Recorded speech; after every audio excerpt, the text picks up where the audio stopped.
right. We're joined by Mr. Bob Minkin today, famous for his Grateful Dead photos, who has a new one out that is just Phil. How we doing today, Bob? Doing great, man. Thanks for having me back. Yes, absolutely. We had such a fantastic time on Live. People who didn't see the original time you were on, lots of great pictures, so many great stories. Let's just jump in. Why Phil this time? You started on this before Phil passed away, correct? Oh yeah, definitely. Well, I started out with just Jerry back in 2019, and then the Just series just seemed to make sense to where it can just focus on a particular specific band member, and it's not quite literally just Phil or just Bobby. It's more likely mostly Phil, mostly Bobby. So it's photographs I have where the featured person, in this case Phil, is more prominent, and then I'm able to get into more of the intimate and backstage and at-home photographs I did with Phil and explore them in a book, and have people who knew Phil and who played with Phil to write some anecdotes and stories to go with the pictures in the book. Very nice, very nice. Now, was this process different? I know that you live near where Phil had his club, Terrapin, there, and you ended up with a lot of photos from that. Was the curation process any different than the Just Jerry and Just Bobby? Yeah, in a way. Well, similar to Just Bobby, because the Jerry book, of course, essentially ended in 1995. 30 years ago, right? Yeah, it's hard to imagine, hard to believe. But, the Bobby book and the Phil book went on for 25 to 30 years more. So there was just a lot of photos. And when you brought up Terrapin Crossroads, Phil Lesh's family's club.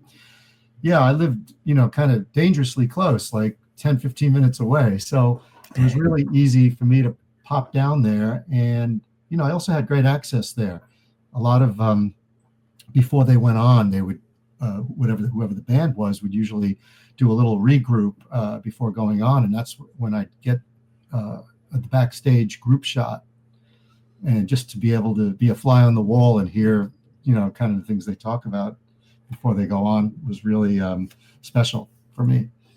That's very cool, though. I love the fact that you get all access on top of everything else. So with that, are there a lot of those kind of photos in the book? I don't know, more personal shots in there? Yeah.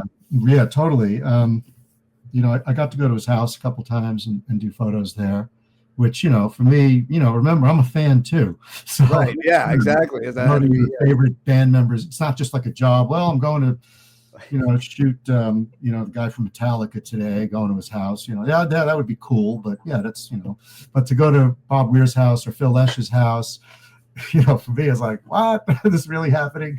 So, right, totally. I mean, it's one thing to have access to them like on stage or backstage or like, kind of when they're working, so to speak, but then to get to like see them in their home environment and visit that it's a totally different setting. It's a totally different vibe. It's totally different photos. So that's really I mean, Phil had a big piano in his house. And I said, hey, can we do some photos by the piano?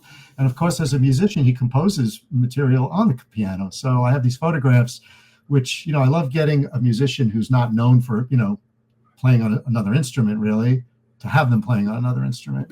So there's Phil, in his beautiful home, sitting there at the piano, playing as I'm taking pictures. So, things like that. And, of course, many backstage moments at Terrapin. And he played at Sweetwater, too, sometimes. And then, actually, in the early days of Phil and Friends, Phil didn't start. Well, technically, I guess the first Phil and Friends show would be the one they did at the Berkeley Community Theater with Jerry, Bobby, and Vince. Right. I think that was actually called Phil Lesh and Friends. But the Phil Lesh and Friends, as we generally think of it, was, post after Jerry passed. In '96, Phil started doing gigs, and the place was at the in San Francisco called the Maritime Hall, which wasn't I had never been to before, and it became a venue for a while, and then it was operated by Chet Helms got involved with it with Boots, and they called it the family dog. But in any case, Phil played with David Crosby and Jeff Pevar, and I got a call that this was happening to come down. And kind of from then on, I just started documenting most of the incarnations of Phil Lesh and Friends. They started at the Maritime, then they went on to the Fillmore and, many other places. He formed the Unbroken Chain Foundation, and they did some benefit concerts with an amazing cast of musicians at the Marin Civic Center and such. Wow.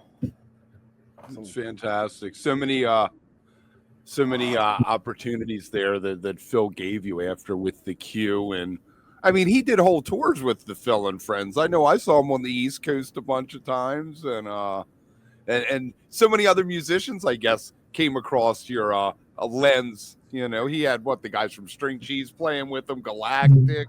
Yeah, lots of Carl Denson. I mean, a lot of people. Yeah, saw some East Coast shows as well at the Capitol in Portchester. I came out for some shows, but then there were other shows. There was other versions of the Dead that played, like the what was it called? Like they have further festivals. Oh, yeah. I saw one in Nassau Coliseum, and I think there was one in Queens at Forest Hills. Was it Forest Hills Tennis Stadium?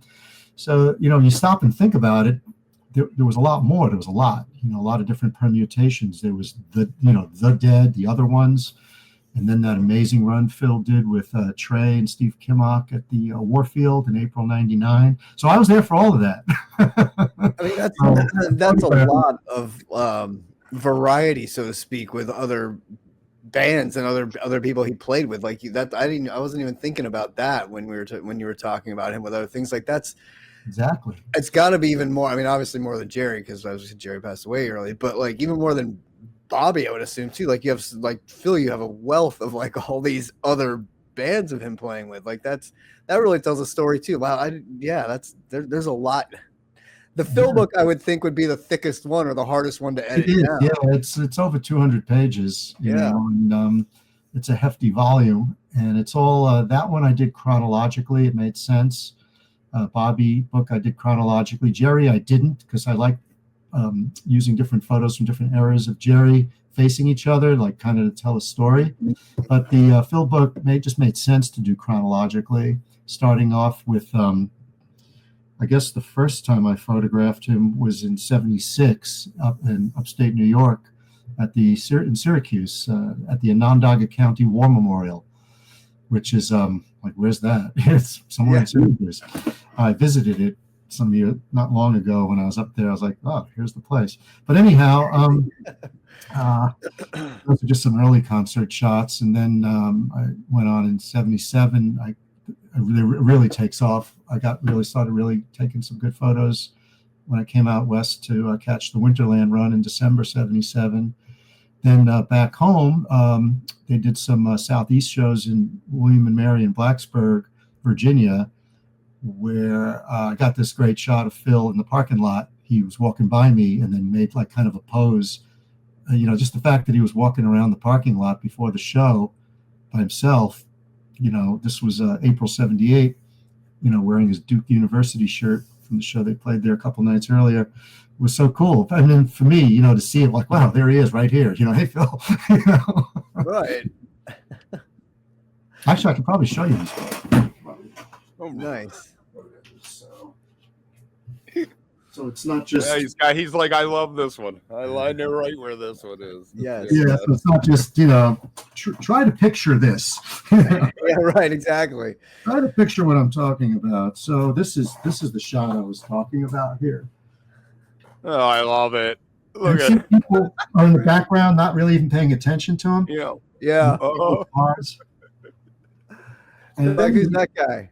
And then not only that, he stopped. Oh, here he is walking from a bus, and he stopped and sat down. And these kids were there with some sign they made, and they had him presented it to him, and he had him sign it. So Phil's just sitting there, security guard looking on, and I have the story there. That's great. Oh man, see, that's cool. That's really cool. So I like the way that you set that up, because it seems to tell a story. You're telling the story through 5 images there. That's fantastic. What is your approach to doing that? Well, I'm, in my other life, I'm a graphic designer. I mean, that's actually what I have a degree in, what I went to school for. School of Visual Arts in New York. And that's what I did as a job for a long time. I worked for graphic design studios. And so that skill set, really comes in handy designing the book. What images play off each other, the hero image, a small image, how it flows. So I spend an inordinate amount of time going through it and changing it. I keep changing it right up to the last minute, and I show it to a couple of trusted people like my wife and my son, who, it's just good to get another opinion. Like most people have an editor who, or, musicians, when they create an album, they have a producer, somebody to be that other person, and so that other person is generally my wife, and who is a graphic designer as well, that we met at that School of Visual Arts. And my son, he's 27 now, so he gives me another perspective from another set of eyes and another frame of reference. It's really helpful to have that as well.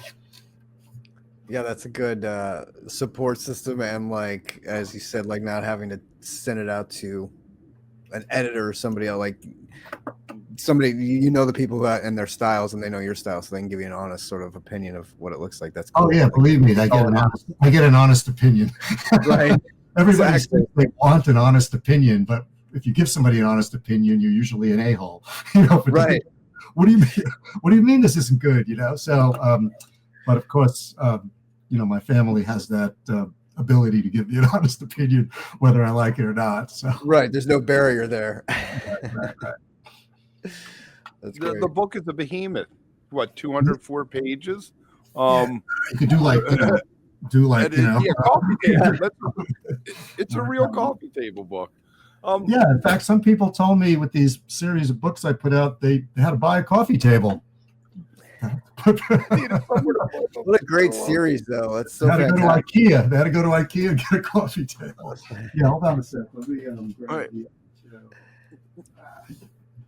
Yeah, so I made them purposefully to kind of, line up together nice on a shelf. There you go. No accident, everything lines up. Bobby sold out. Sorry, no more Just Bobby's available. Bobby did sell out. That's true.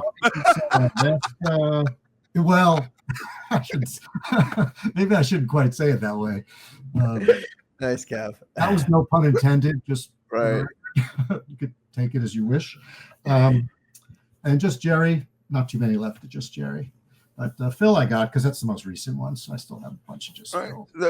They're available everywhere.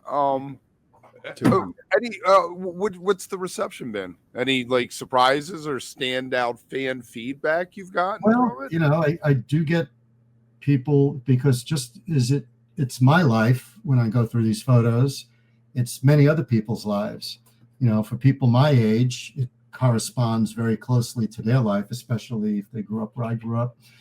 But for other people, older people, it fits in everybody's timeline, because the Phil book, the first pictures are from 76 and it goes right up till in recent time. So if you started out in the 60s, there's still material in there for you. If you just came on the bus, so to speak, within the last couple of years, there's material in there too that you can relate to, plus the stuff you look at and go, wow, I wish I was there. Because I do that when I look at, somebody like Jim Marshall's photos. It's like, wow, I wish I was there. We all have our moment in time, and I think really any time it was a good time when you discovered this. When I was at GD60 last week, there were a few people I spoke to that told me this was their first Dead-related show. I was like, wow. It's like, wow, you're going in big, like boom, So it's cool, and it's also multi-generational now. Back when I was a kid going to shows, it was rare to see anybody like, say, 30 years old. 30 years old was like, wow, 30 years old, it's pretty old. But nowadays, of course, 30 years old would be considered pretty young at a show. And you'll see grandma and grandpa, mom and dad, kids, babies. So it's truly a multi-generational phenomenon, this Grateful Dead. Were you on the clock? Were you on the clock there? Mm-hmm. Yeah, I was working on the clock. I was. GD60. Yeah, I was. My main task was to my main job was to photograph the people in the audience having a Okay. good time. So what they did each day, so there was a trailer backstage where I was able to go periodically to edit photos.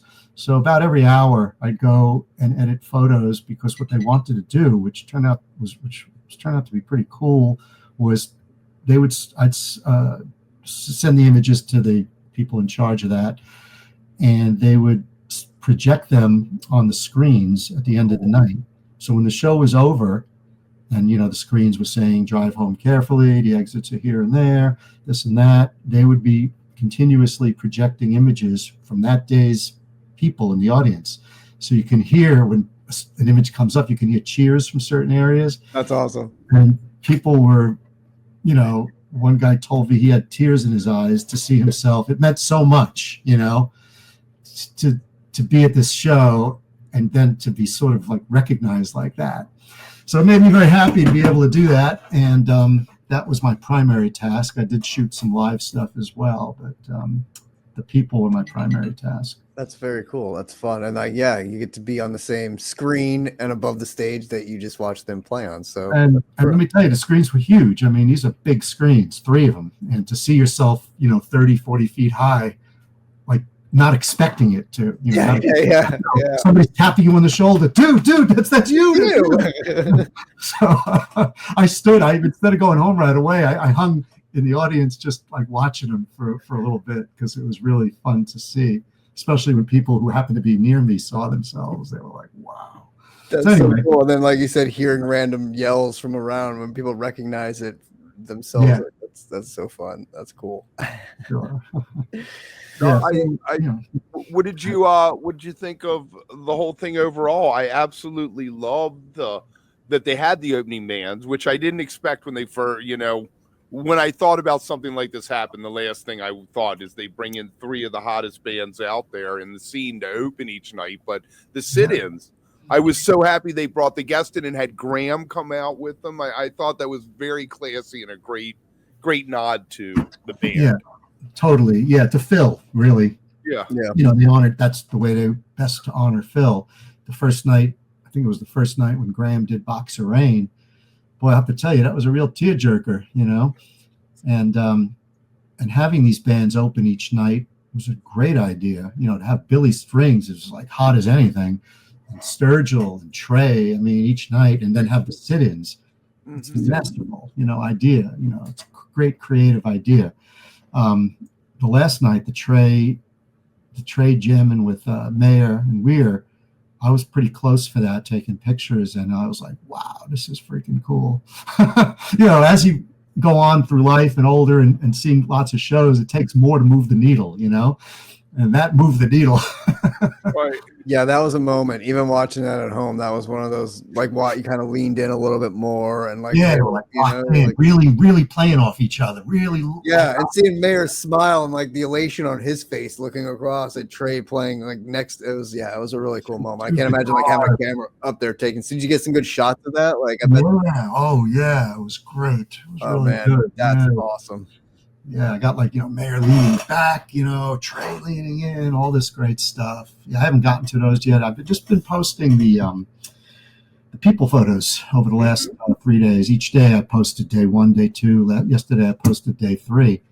Today, as it happens, August 12th is, for me, in my dead life, a special day for me, August 12th, because it 2 things happen. We all have certain days. Oh, yeah, that was the day of this or that. But August 12th, in 1977, was my first trip to San Francisco from New York.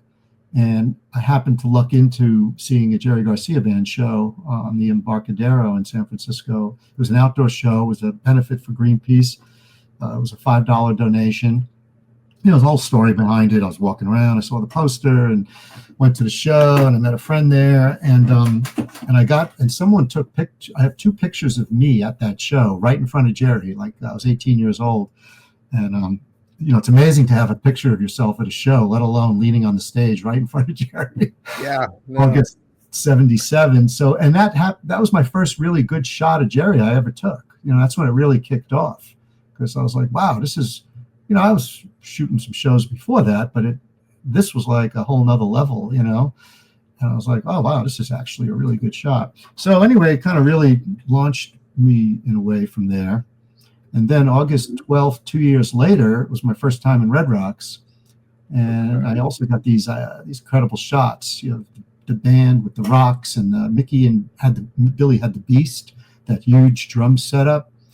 I just made a post today about that. I do it every year. So 8/12 is always a big posting day. Is it weird to you that back then, when you think about it, you took all the shots, you had no idea if any of them were good? Nowadays, with digital, you can look and see, that one wasn't good. That you can edit on the spot. You It's pretty could, crazy. yeah, I don't, because you can have a trigger finger and delete something that was Right. I avoid doing that. I just wait till I get home. But yeah, the point taken is that you weren't sure. I mean, you could be framed up firing at a good moment, and you could be pretty assured you got it, but you don't really know until you get the film processed or you develop the film. And it was a slow procedure. You didn't do it that night. You did it the next day maybe, and then that was a whole process unto itself.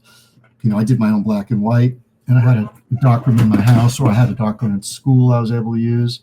So everything was slow. Like, let's say my darkroom in my house, I didn't have that then. I had to go into Manhattan to rent a darkroom. So it was like taking all these negatives and looking at with a view thing, and I'm making my notes, which ones I think are good. Then I've got to go make a contact sheet. First, I got to take a subway into the city, Right. make contact sheets, and wait till they dry enough that I can look at them to see which. I mean, it's a whole to do, Right. I ran into somebody at the show, like, oh, you miss film? I go, no, I don't miss film at all. I haven't shot film since, in about 20 years.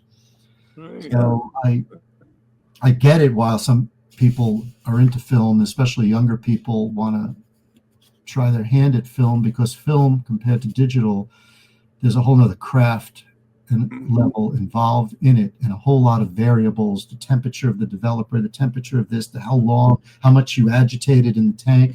There's all this like witchcraft or alchemy involved, Yeah. And I get it. While some people want to immerse themselves in that craft, but for me, I've been well immersed in it, and I'm good staying with the digital. Well, plus, like you were doing at the shows, you get to do them right away and post them. Yeah, it would work. Like, sorry, I'll get you the photos from tonight, tomorrow. Right. Yeah. Right. just So it's doesn't like work. instantaneous. But we're all used to quick, when faxes came out, then Right. FedEx overnight. What? That's crazy. Now it's like, snap your fingers. I was at a show videoing these people dancing, and one of the people dancing came over to me. Oh, can I get that video? He puts his phone up to my phone. It does that little magic, sucks the video onto his phone. And within seconds of me actually videoing these dancers, this happened to me twice, and it happened so fast I couldn't even say like, wait, it's like share, yeah, and what's next? Though we connect through our heads like a instant mind. Yeah, really. That's so funny. Little radio station in your head there. I took photography in high school because this girl Elaine took it, and I wanted to end up in the dark room. You wanted to be near Elaine in the dark room.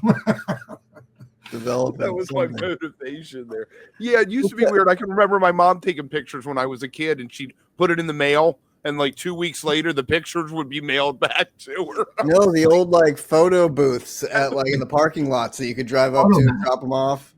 Yep. Yeah, photo man. All those things. I have all those negatives. I have almost all the negatives of every shot I ever took. Almost. I mean, there was a few that I lost, but the very first in 1974, the New Riders of the Purple Sage in the Academy of Music in New York, and I actually have those. In fact, I even have the camera I took them with. Nice.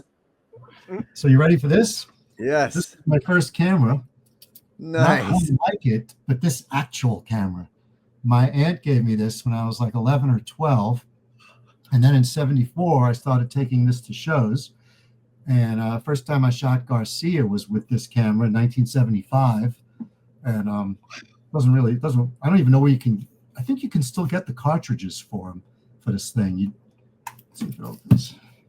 They probably cost more than the camera did originally now. Yeah, so you open up the back. And you it had the little like the little black Yeah. canister with like the two, right?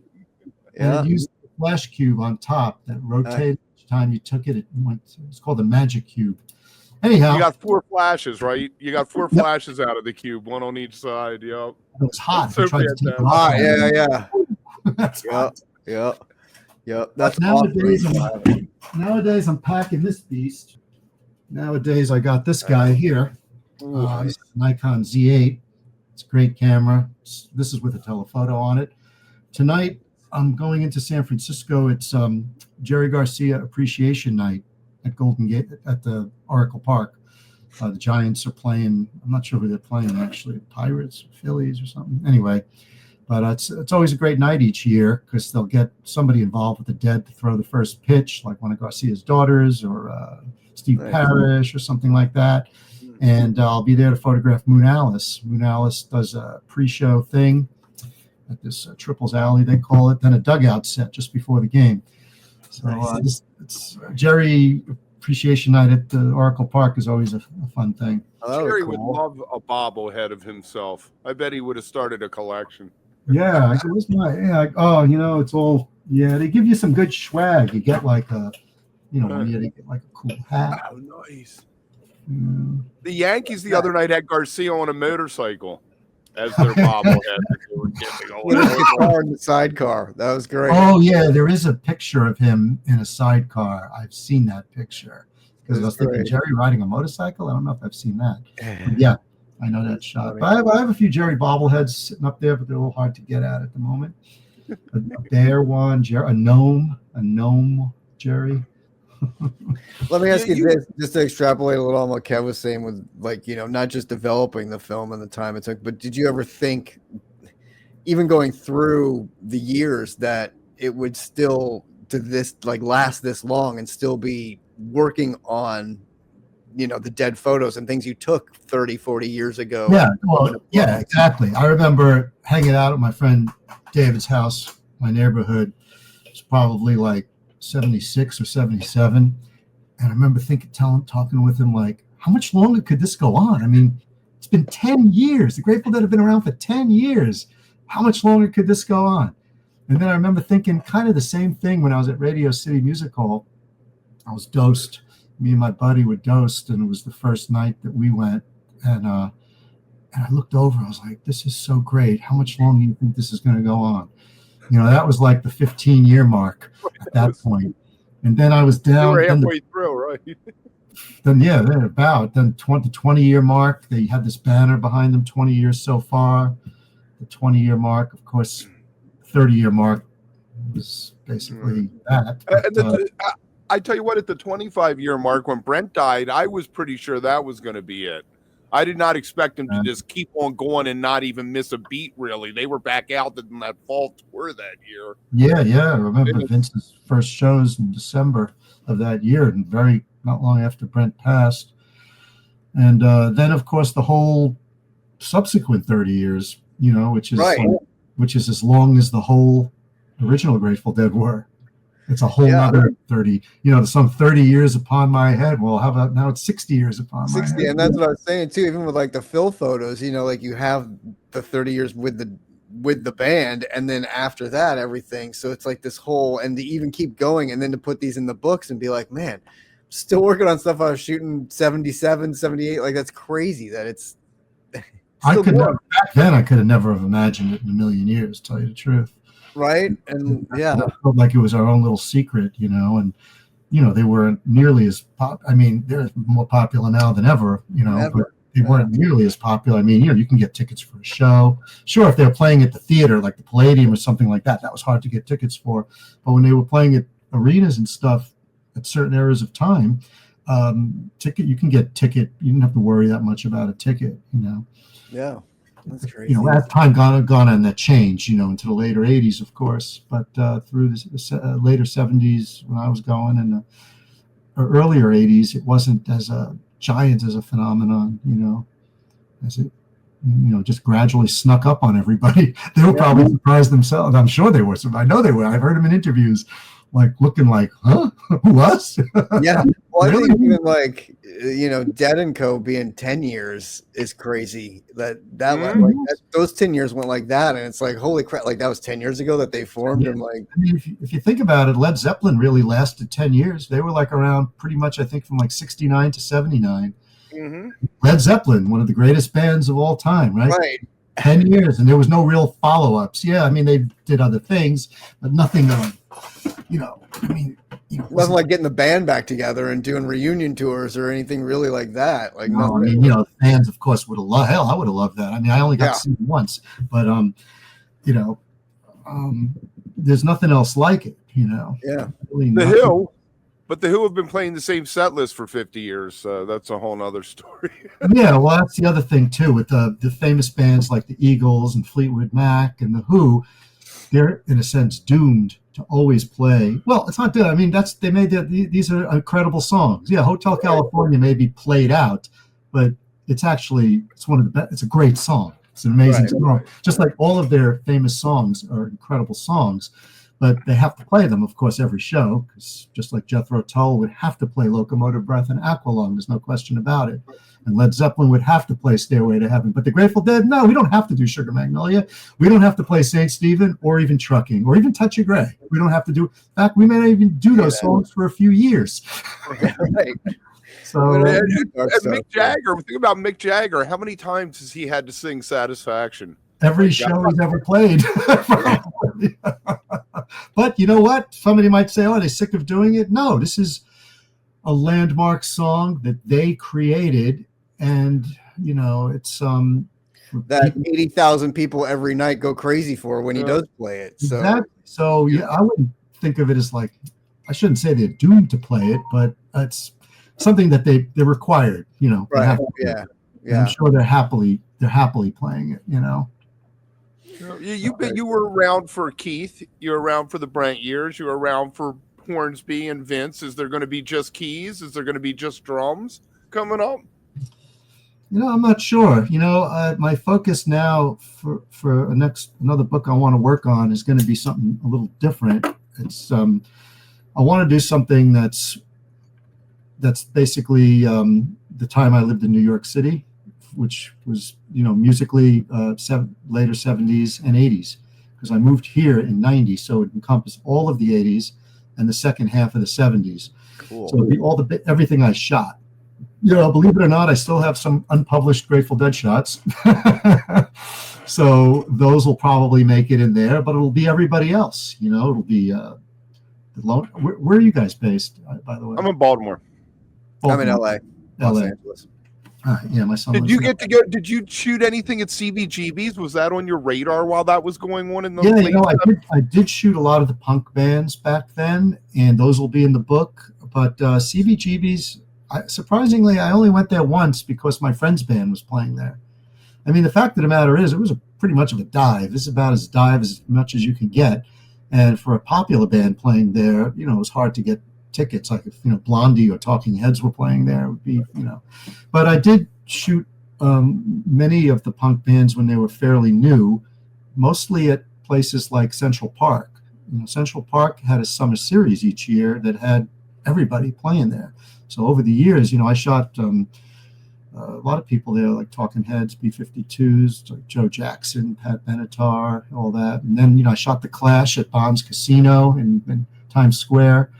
And then I shot, the book will also contain all the blues people, because I was super into the blues, like Muddy Waters, Johnny Winter, B.B. King, Albert Collins. And I shot them. They all played in clubs, small clubs, especially the Lone Star Cafe and my father's place in Long Island. So the book will contain all of that, like Jethro Tull at Madison Square Garden in 1978, Santana, Clapton, the legendary people, and of course the legendary blues people. Peter Tosh, I got so many shots people don't normally might not associate with me, but anyway, so I'm excited to work on that. And within the backdrop of New York at that time is fascinating to me. I mean, New York in the late 70s was falling apart. I mean, and by the time I guess you left it, it'd begun to turn around, what I call the Disneyfication of Times Square, when it went from porn shops to. Chili's, or whatever, Buffalo Wild Wings. Yeah, for sure. When I lived in New York, I mean, I go back now, I'm amazed. I love, the Village is my favorite part. And walking around the Village or Little Italy, it reminds me of European cities. The outdoor cafes, pedestrian-free street, outdoor cafes bustling with people and stuff. It's like Europe, like Paris or, somewhere like Rome or whatever. So New York's gotten a lot nicer, I mean, since maybe I just needed to move, for it to get nicer. But like the subway line that I used to take, which was kind of like went through a lot of dangerous neighborhoods. Those neighborhoods now, you could rent Airbnbs there for $400 a night. Those neighborhoods. So it's remarkable. So these pictures will be the gritty New York. Nice, right? The dangerous New York. I did a whole podcast once. It was only 6 episodes, but it was called Beautiful Garbage, and basically it traced punk rock through the Sex Pistols breaking up in Winterland in '78. So it was mostly about CBGBs and a whole thing about Blondie, the Ramones, all those. Oh yeah, the Ramones. I shot them a few times actually. That's fantastic. So, and then after that, after the New York book, are you going to do a San Francisco book then from like the 90s through 2025? Well, I did one, The Music Never Stopped, but that really just focused on Marin County. The whole Marin County scene from the first time I shot Jerry here when I was visiting in '81 to, all through, once I moved here and stuff. But probably not. I do want to do an aerial, I'm a pilot. And I do a lot of aerial photography. And there's some amazing views you can get here with the fog rolling in and stuff. And I'd like to do eventually a book called something like High Over San Francisco. Double entendre. Flying high in the Frisco. Not that I'm ever high when I'm flying the plane, but I mean just a double entendre. Just flying high in the Frisco sky. I love it. Something like that. That's cool. So I still got a few more left in me.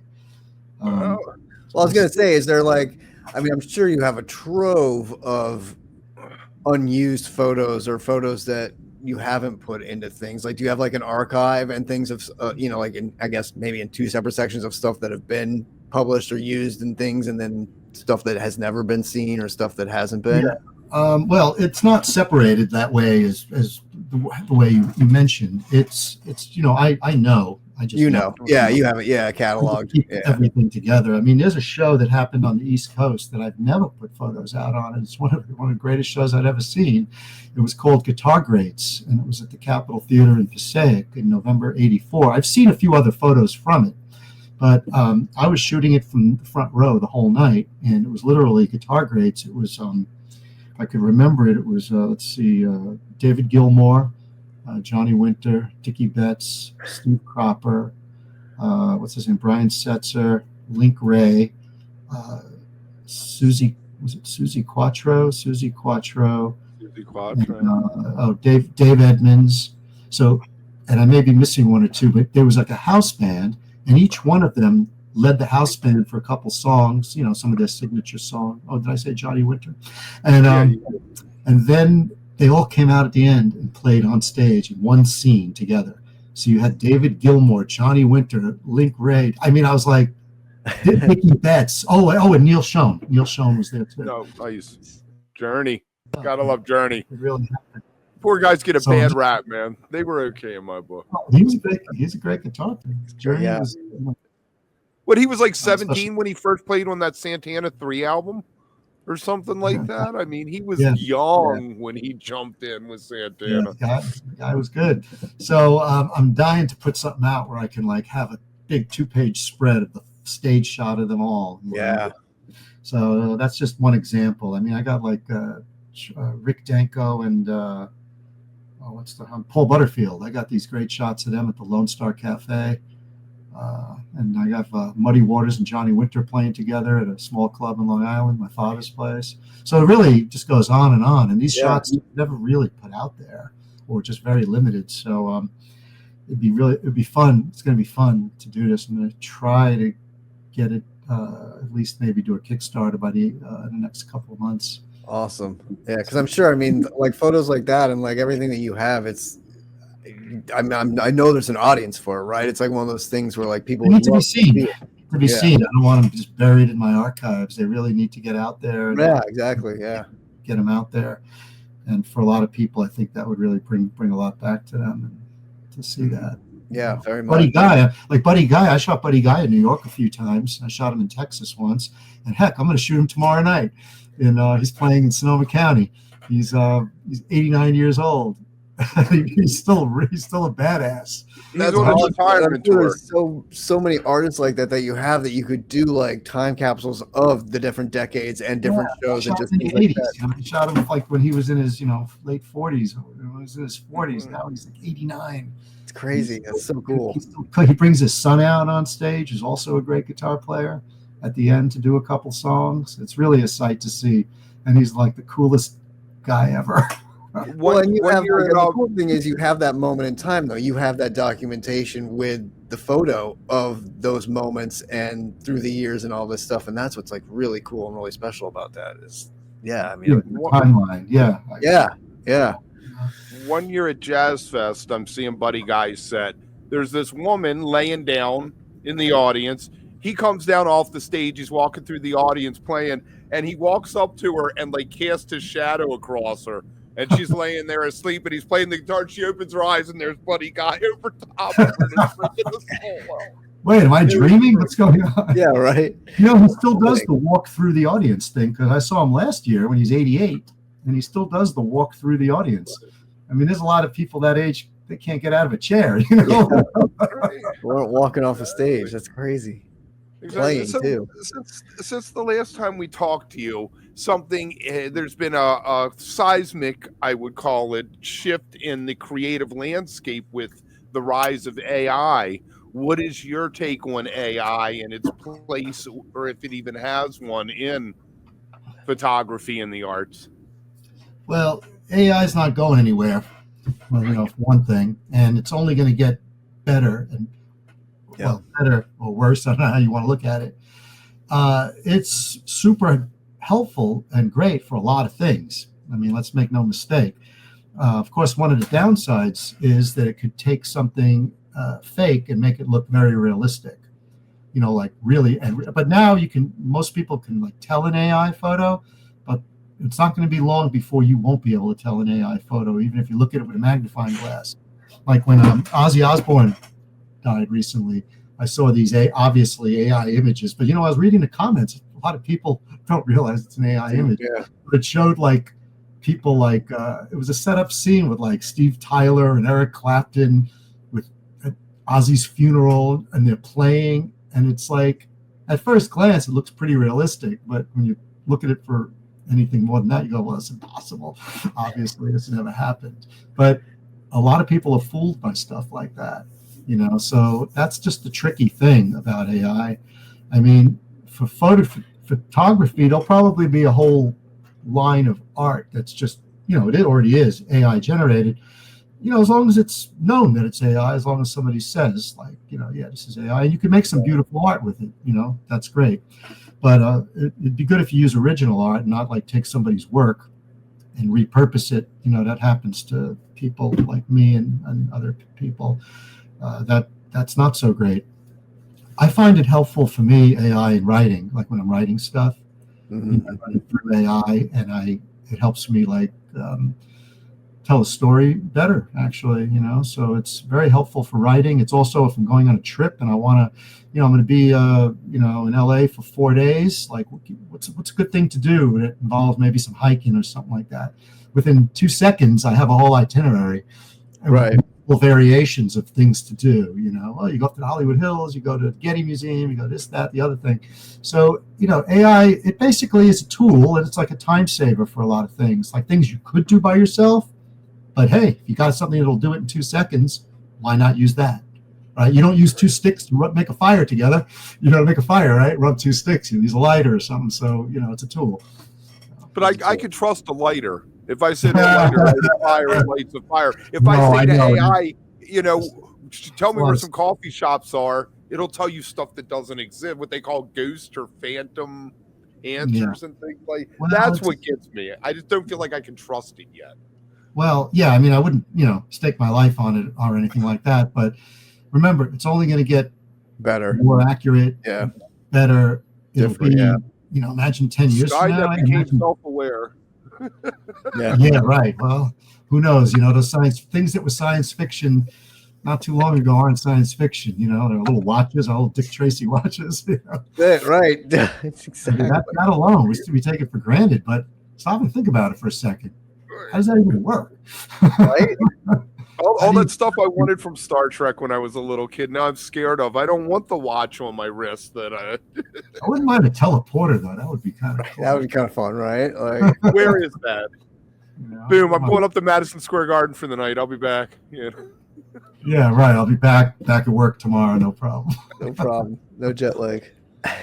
Absolutely. So where's the best place for us to send someone to pick up a copy of the book? I know I saw it on all the big platforms, but should they the main place for all things me, basically with photos and books, is my online website, which is minkinphotographystore.com.